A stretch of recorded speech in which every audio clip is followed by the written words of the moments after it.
আসসালামু আলাইকুম আপুরা ভাইয়েরা, সবাই কেমন আছেন? আশা করি সবাই ভালো আছেন। আলহামদুলিল্লাহ আমিও ভালো আছি।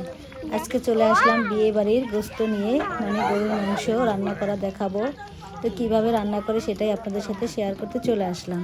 প্রথমে এই যে দেখেন, আদা রসুনের পেস্ট, সব ধরনের গরম মশলার ফাঁকি, তো সব কিছু এই যে একটা ইয়ার ভিতরে, বলের ভিতরে সব কিছু নিয়ে নিচ্ছে। একে একে সব ধরনের মশলা এই যে দিয়ে দিল, আদা রসুনের পেস্ট আর গরম মশলার ফাঁকি। এবার দিয়ে দিল হলুদ। এই যে একে একে এখন দিয়ে দেবে মরিচের গুঁড়া।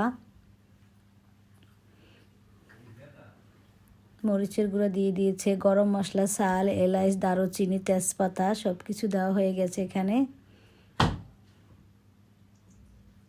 সামান্য একটু মনে হয় টেস্টিং সল্ট দিচ্ছে, লবণ পরিমাণ মতো দিয়ে দিচ্ছে।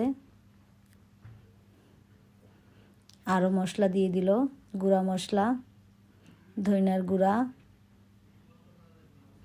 এই যে সব মশলা দিয়ে একটু নাড়াচাড়া করে এখন দিয়ে দেবে তেল। চুলায় বসায় দিল, আর এখন এই যে তেল দিয়ে দিচ্ছে। চুলায় বসায় দিল, এখন শুধু কষাই রান্না করা হবে। তো রান্নার পরে এই যে দেখেন রেডি হয়ে গেল রান্না। কেমন হয়েছে আমার বিয়ে বাড়ির এই যে ভিডিওটা, গরুর মাংসের ভিডিও। তো সবাই কমেন্ট করে জানাবেন কেমন হয়েছে ভিডিওটা। বেশি বেশি করে ভিডিওগুলো শেয়ার করে দিবেন, আর সবাই ভালো থাকবেন। এই যে দেখেন কতটা সুন্দর হয়েছে দেখতে, মাশাআল্লাহ অনেক লোভনীয় হয়েছে। ভালো থাকবেন সবাই। আসসালামু আলাইকুম।